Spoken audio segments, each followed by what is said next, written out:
Ladies and gentlemen, a very warm welcome to Regina Loukotová.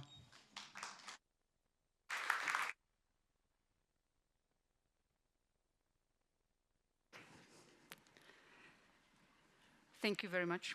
It's an honor to be here, and I agree, rector. It's used also in the academia, but yeah, a boss. I'm not a boss. I'm not a bossy person. So I call myself a head of the school. So let's start with the lecture called Teaching Architecture as a Public Service. Why public service? I mean, that was always my target, to inspire not only students but teachers, our teachers as well, to teach our students in the way that they can later in their practice give back something to the society. It's coming from us as a private school of architecture. We are based in Prague, in the heart of Prague, in the city center, and we are a private university. It's a bit absurd that at the public universities such a notion hasn't appeared yet, but with establishing my school, I wanted to inspire the others. I hope that this will also be followed, and that other universities will also inspire their students to giving back to the society. I split my lecture into 3 parts. One playing a little bit with the words being at the periphery, or being peripheric, or being in the center, which we also discussed briefly yesterday in the evening in the panel. Then I'll explain a little bit of what we do and what we did as well. And the last project, which I will present today, it's called CIKE Visions. And that's something which I would like to show you, and which I would love to inspire local students and also institutions probably to follow. It was not my idea, which is behind that project. Behind it is the architect who is at the moment waiting for the flight to Košice from Vienna. So let's start with the center or periphery. For that purpose, I picked how many? 13 maps. Which are also part of the project called CIKE Visions, and our students were kind of focusing on what do we in the center of Europe, what do we mean for the rest of the world. So we go from Mexican navel to the European navel, or as we always call ourselves, the heart of Europe, but later actually I found that Swiss has the same expressions, and Austrians as well, so we are not really the heart of it. But when I was thinking about the topic of this conference, about being at the periphery, and many thoughts came to my mind, and one of them was, is it possible like to be at the periphery at the same time being in at the same time being at the center? And I think these maps will show that it's possible. And the question is what it brings. So here you are looking at a picture from say 9th century.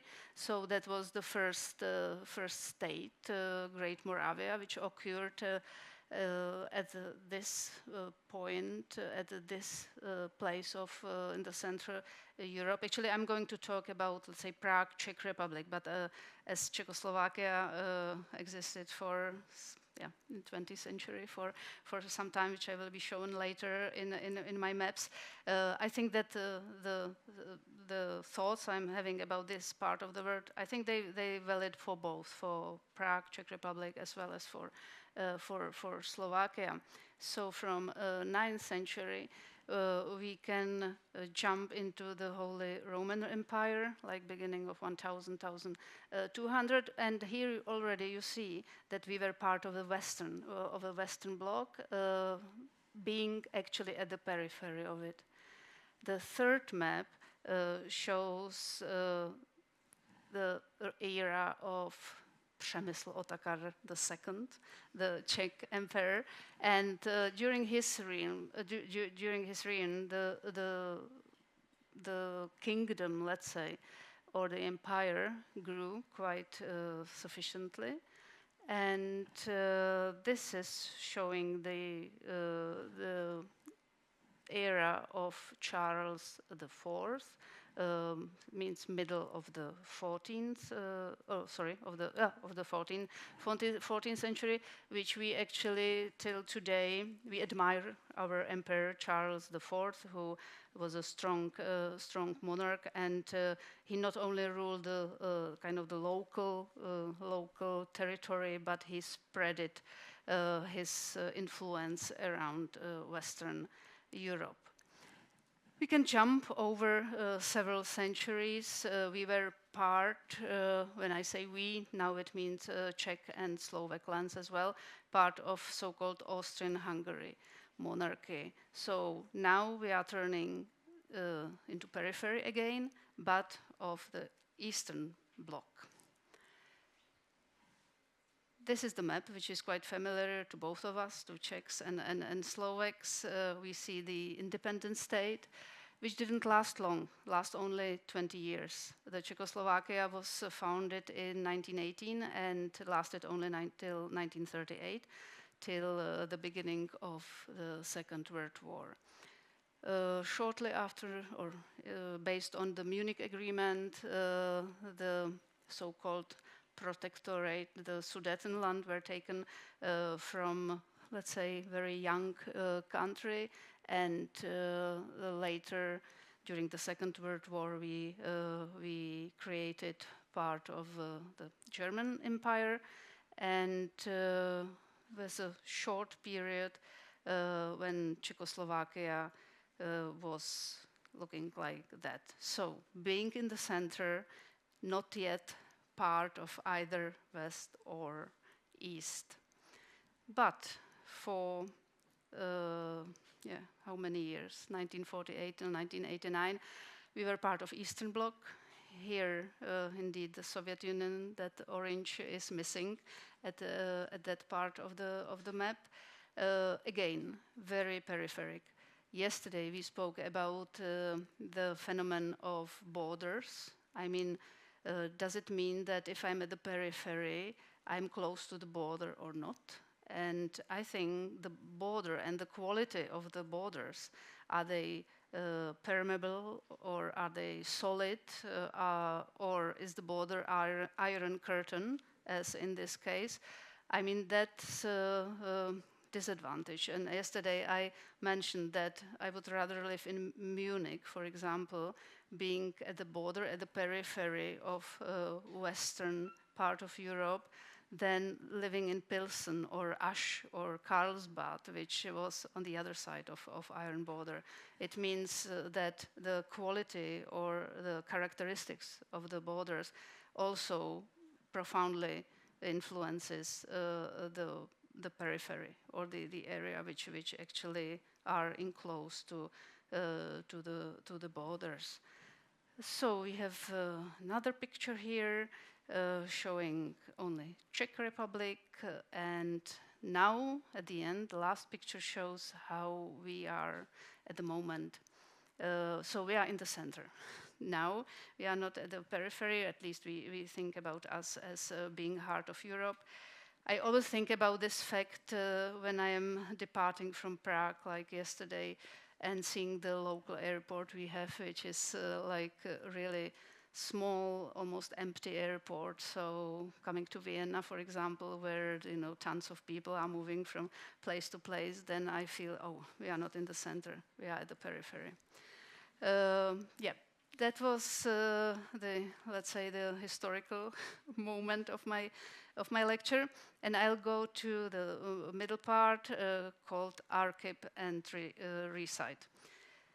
First, I'll talk about Archive, which is Architecture Institute in Prague. We founded I was not the only one. I think I wouldn't be able to do anything alone. I always work in teams, and the idea to start a school came from the desperate feeling when teaching at other schools in Prague and abroad, or mostly in Prague or in other schools at the Czech Republic, how the education looked like in the 90s.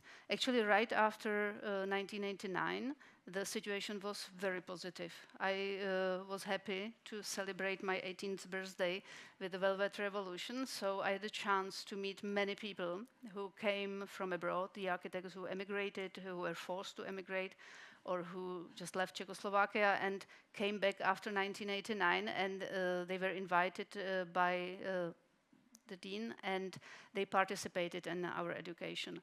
It was great. There were many very well-known names like Martin Kubelík, for example. He was an excellent theoretician and architecture historian, son of Rafael Kubelík, a known musician and conductor of several philharmonies all over the world.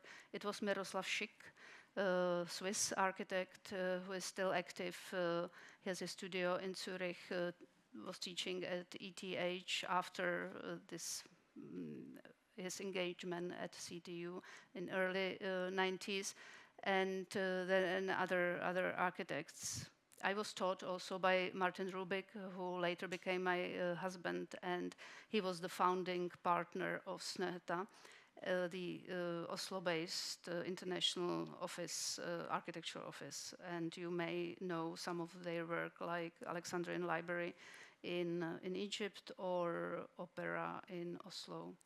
So we thought, let's start our school. If actually my husband was running for dean position in Prague and in Liberec.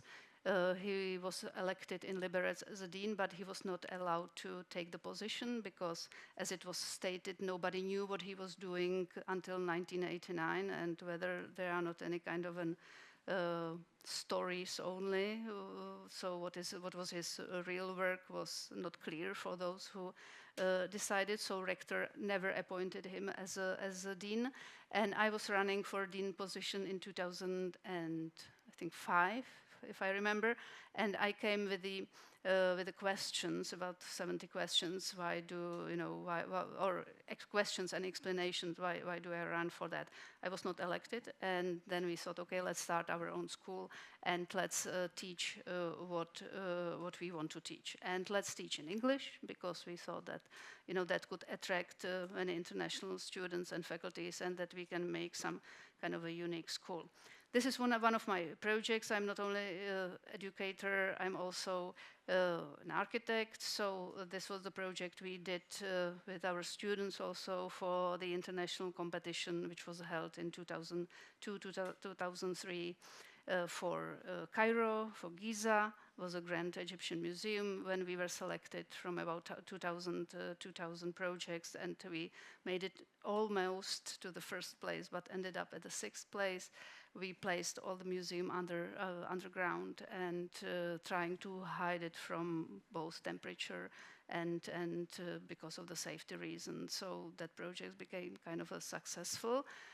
And after we opened the school, we immediately organized many public events. This was our first event. It was held in the National Gallery in Prague, in so-called Veletržní Palác, Fair Trade Center, or Fair Trade Palace. And that was this person who came and had a lecture about his work, Mr. Jan Gehl, the Dutch, let's say, inspirator, the fighter for better cities.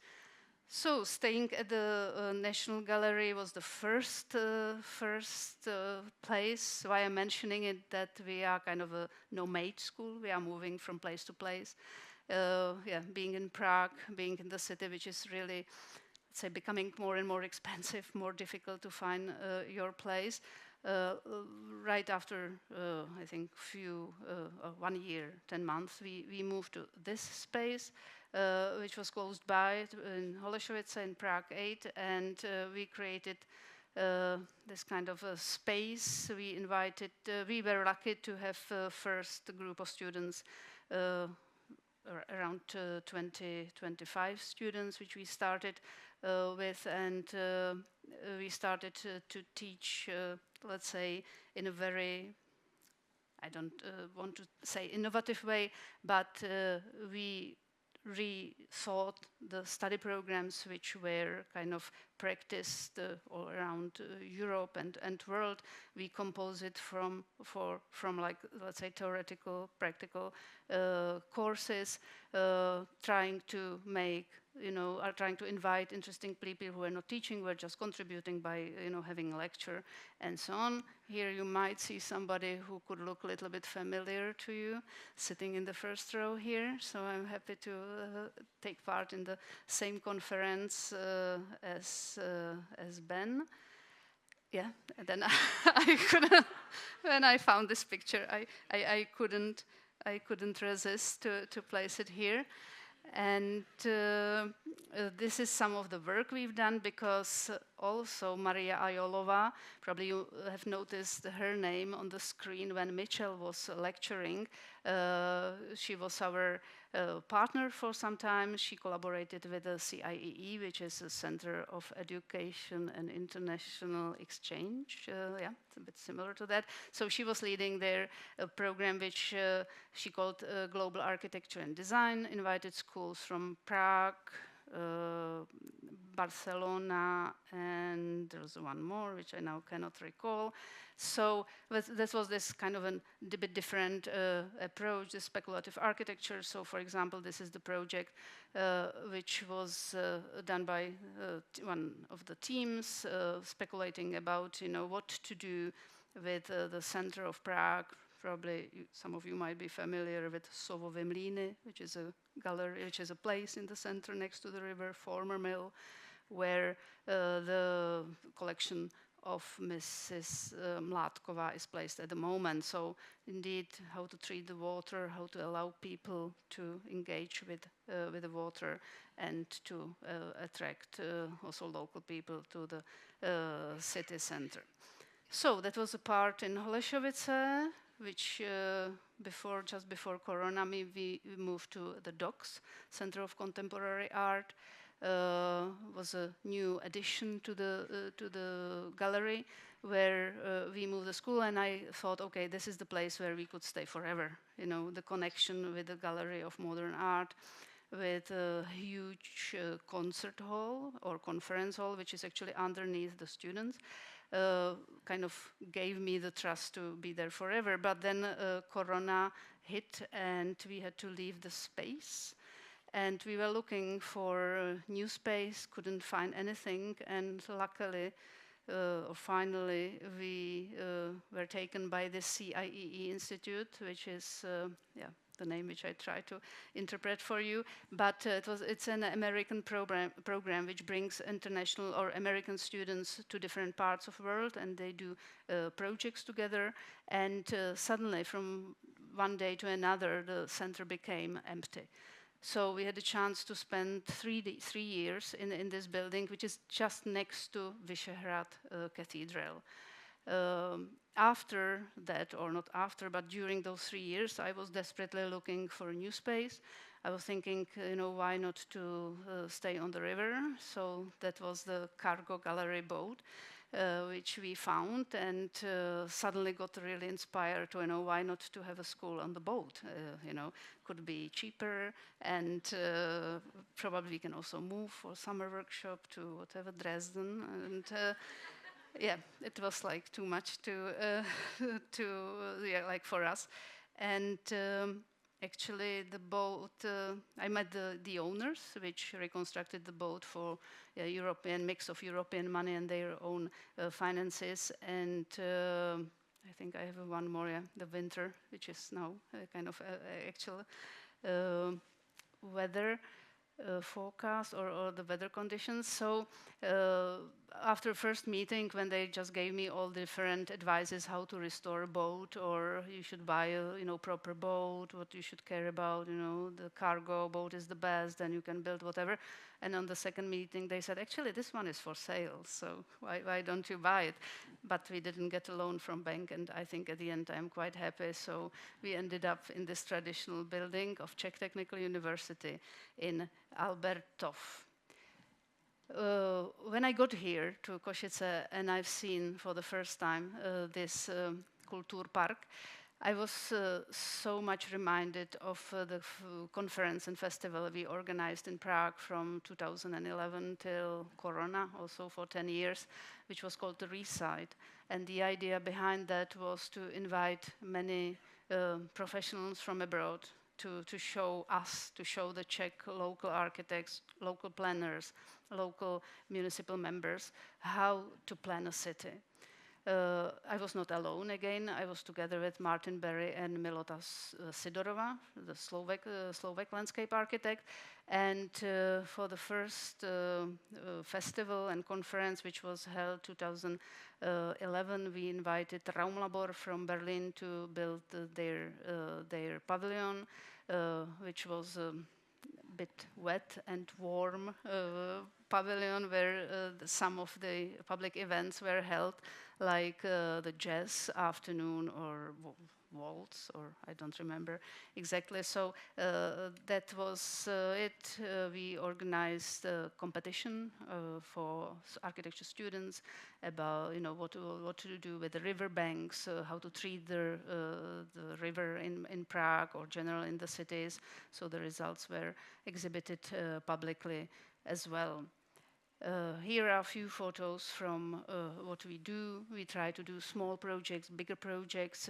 At the moment, we have around 100 students. We have bachelor and master program.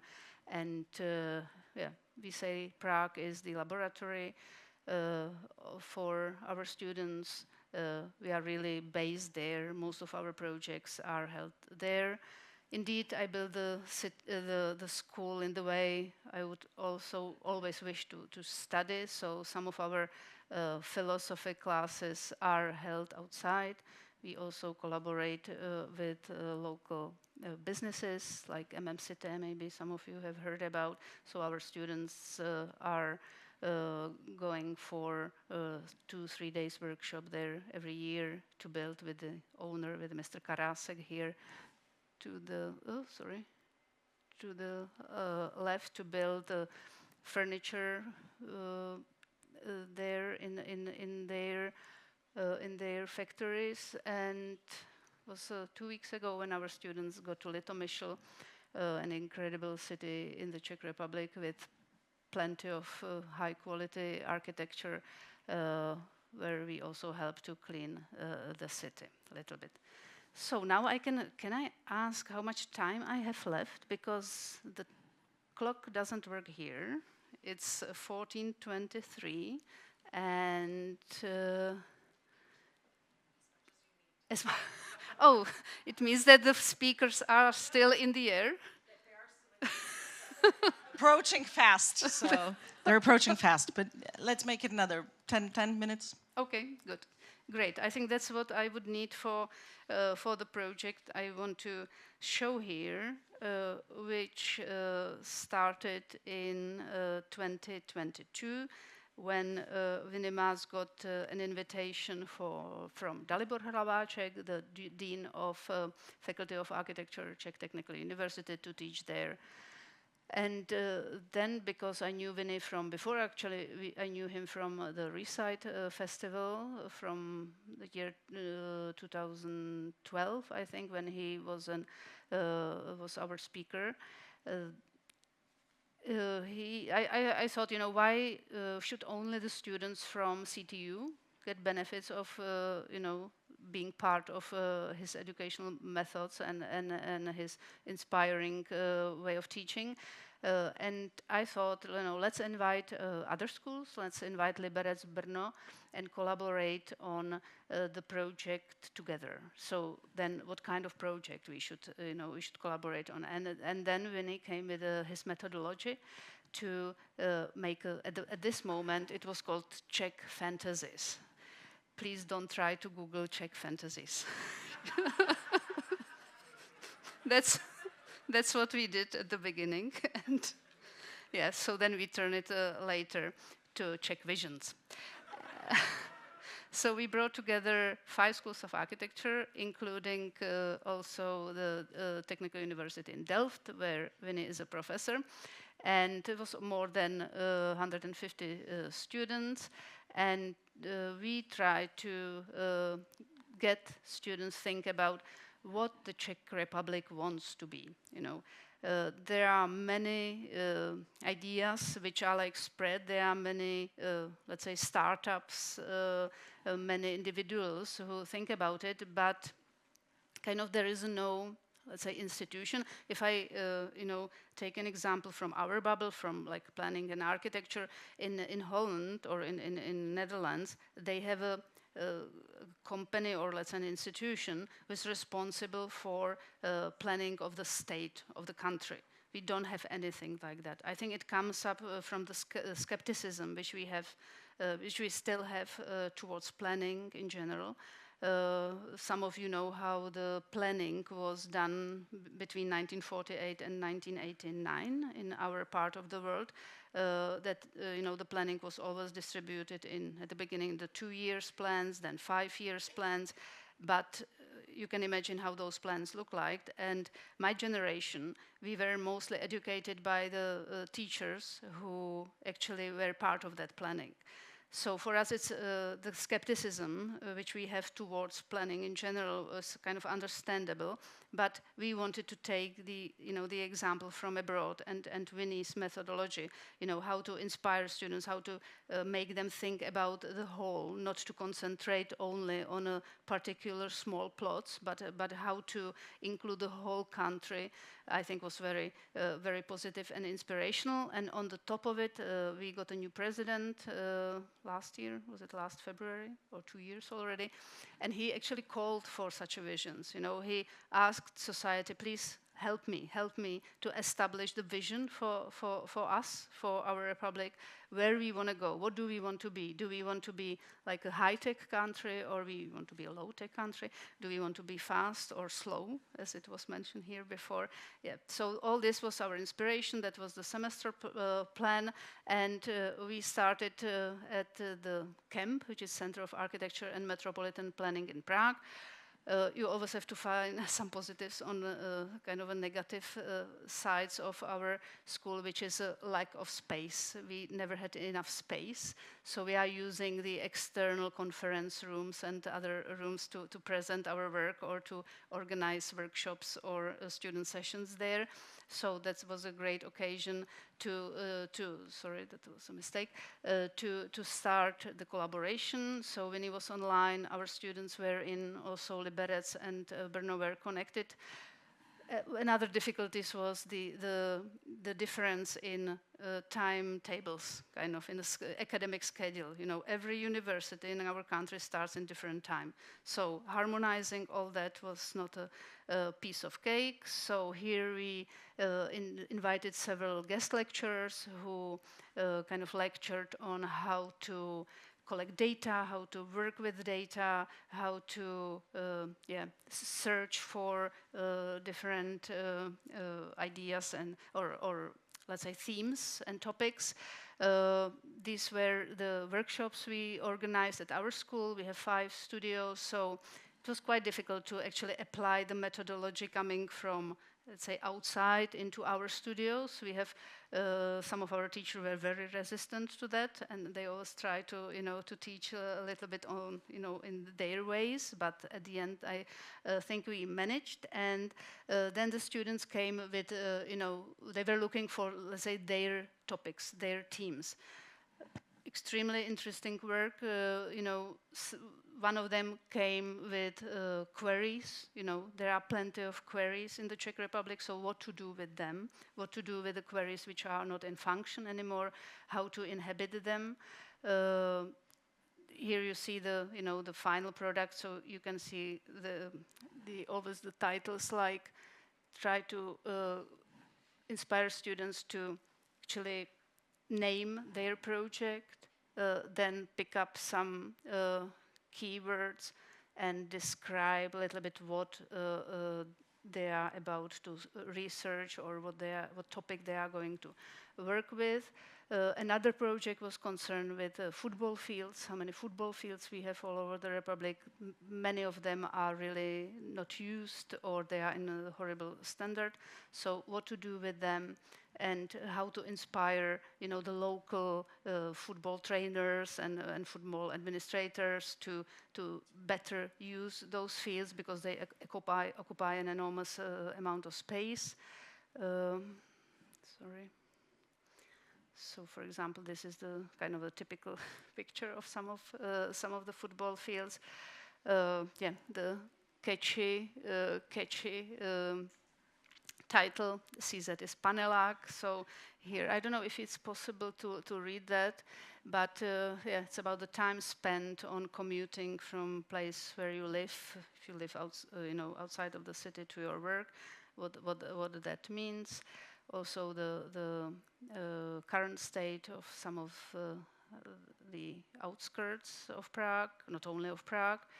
Very interesting topic was concerning the agriculture and the borders which we still have and still can observe not only from the airplane. So you see how different these landscapes are. One being in Austria, the other one in the Czech Republic. Contamination, the industrial residues, and so on. Indeed, number of churches which are in our republic and how they are treated, what to do with them, how to find the new infill for them, bunkers, spas, and so on. So after defining their topics, the students were squeezed, were pushed to visualize them within the Czech Republic. So here I will just quickly go through the maps, which were made. There were hundreds of them. You will later see them exhibited. There are several maps dedicated to each topic. Indeed, many topics were concerned about the connectivity. I don't want to say even I've heard that from Bratislava to Košice, the train also takes like 5 or 7 hours. So, yeah, indeed, going from Prague to Brno, it's only 200 kilometers, and we still need like 2.5 or 3 hours. And such topics were on the table. Number of churches, where they are situated, pollution, forestry, and so on. Music festival, that project was connected to the quarry, which you have seen, because Hazel, the student, decided to place there the summer festivals, brownfields, that was related to the football. That was to go back. That was an interesting project.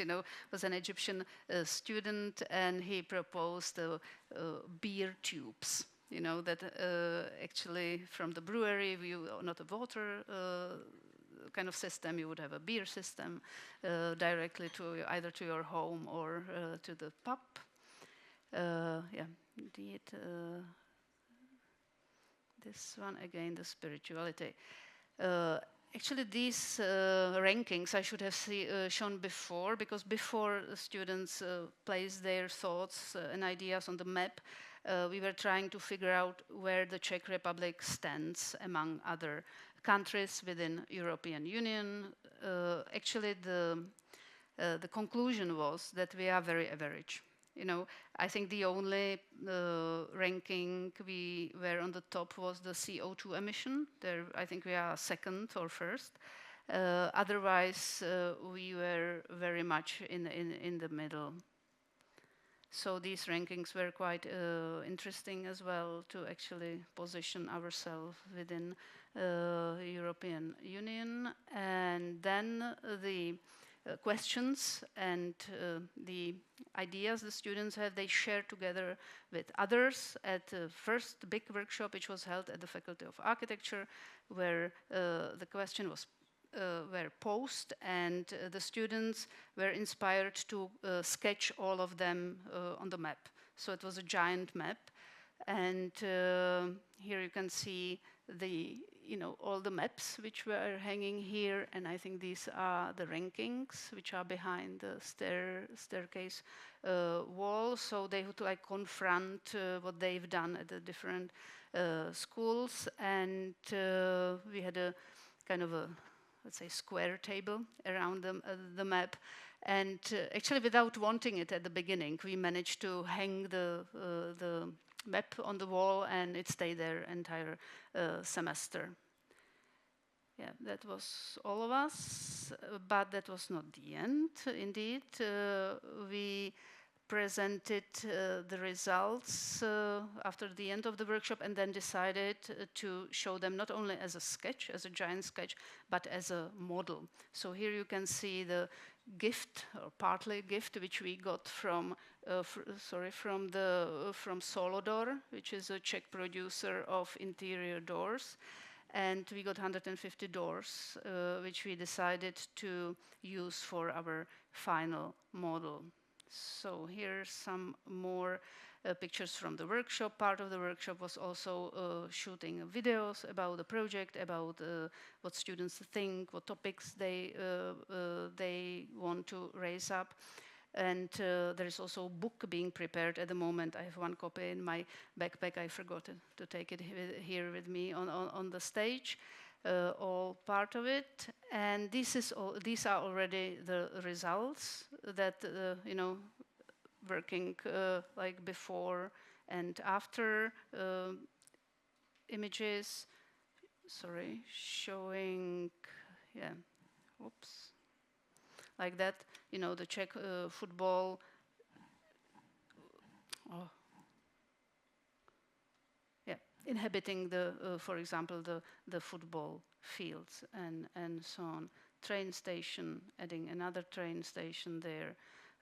Treating, that was also quite interesting project. It was very, the methods the students used, they were really not like going into very much, let's say, architectural detail. They took inspiration. This, for example, is from the awarded project of the memorial to Machine Brothers near Kolín, where the whole monument was just sprayed with concrete and let be opened. So that was one of our students' project as well.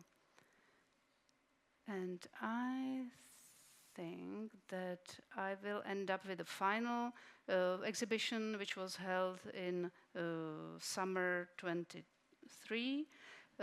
We have a Taiwan ambassador, representative of Dutch embassy. There we also celebrated 50th birthday of Javier Arpa, the assistant to Winnie Maas, and we managed to build this up, a giant model where we managed to show all those, I don't know how many projects there were, at the end. Also organized a conference about the topic of the future of Czech Republic. And this is one of the, it's very difficult to capture the whole model in one photo. So you see the Czech Republic and the models and the students. Student models placed on the model. Later, the model was brought to Brno, so it was exhibited in Brno on one of the squares there. And I forgot to show pictures from Pardubice, where the model was exhibited in Gampa Gampa Gallery, the newly opened gallery in Pardubice. And that's all. Thank you very much.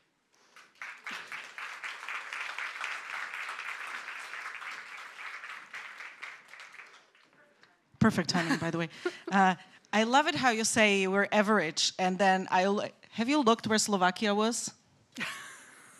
I didn't. Yeah, well, we did. Thank you for that. Look, I know I said I'm going to keep this light, right? But when I was taking notes from what you were saying, I found out that one of the three things is true. Either I'm incapable of asking easy questions, or I'm a sadist, or I'm just a liar. I don't know which one is true, but these are my questions.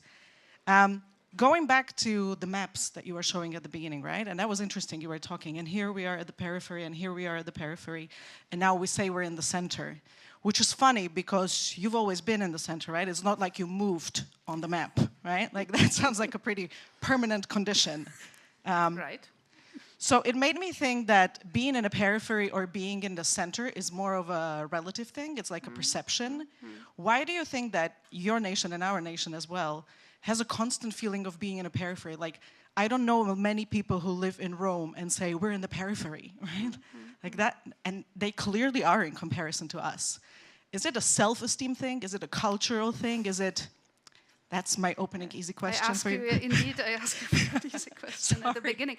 No, I don't know how you feel, but we feel always in the center. Indeed, I showed it, like we were in the center maybe, then we were in the periphery, now we are again in the center. But as I said at the beginning, we obviously know Czechs are, this is the heart of Europe. That's where all the roads are crossing each other, that's where everything is happening, which is not true. So, but I think that our notion is like, yes, we are in the center. Maybe that's the main difference between Czechs and Slovaks. I don't think we ever felt like we're in the center. I mean, you heard the opening words today. It's like, we're not in the periphery. Okay. I was thinking when you were talking about the school and you were talking about the importance of space, and at the same time you were talking about school that moved almost every year, like without a permanent address. And that was interesting because here in Košice, I would walk around my high school almost every day. And I realized that the belonging to the institution is actually, to me, kind of overlapped with belonging to the building, right? Like it's an interesting dynamic. I don't have a mental model for belonging to an alma mater without having a building as a part of it, right? And you're an architect, so I was wondering, do you feel like the school has a bit of a different dynamic than other schools that have a permanent location? Like maybe you guys are more of a soft infrastructure than hard infrastructure? Yeah, I think you have answered your question somehow by that. Thank you. I tend to do that occasionally. That brings enormous dynamic, because you have to move. If I could choose, I would never move. I would stay at the one place forever. That would be my, my notion, and I feel the same as you do. I always feel connected to my high school, as you said, or not that much connected to my university, but to my high school I do. But that's the kind of how you call that? That's what we have to pay for being in Prague, I think, or any other center where the prices are rising, where there's a big pressure on, let's say, administrative and other premises. So it's not easy, and it's all due to, let's say, economical problems. That was a beautiful bridge to my third question, because when you were saying the prices in Prague are rising and it creates problems, how do you guys, and you teach architects, right? Like they have quite a big impact on how the city develops and what happens in the city. Are those the things you guys also take in consideration when you do urban planning, so that Prague doesn't end up like another San Francisco where everybody lives 7 hours away because nobody can afford to live closer? Exactly. We try to do that. We definitely, we are employing, as all other schools, also people from the practice. So they have this experience behind themselves. And I don't want our students to experience the thing which I experienced, like we have never been told. When I was at when I was at school at the university, it was 1990, 1997. Nobody told us that something costs something. So we thought, okay, we can build whatever we want. There are no restrictions and so on. We were never kind of reminded of that fact that everything has its price. So then it was a shock coming into practice and suddenly dealing with your client that's more very expensive. So then we're trying to convince them, oh, nothing is expensive. It will enrich your life. You can pay for that. So yeah, we do it. On the other hand side, it's very difficult to find professionals for that, especially in the in Prague even like an urban economist. There are very few of them, and so then it's more like sometimes online teaching and so on. Yep. Thank you so much. Sorry, I've been a sadist. Thank you. It was very inspiring. Yeah, you're welcome.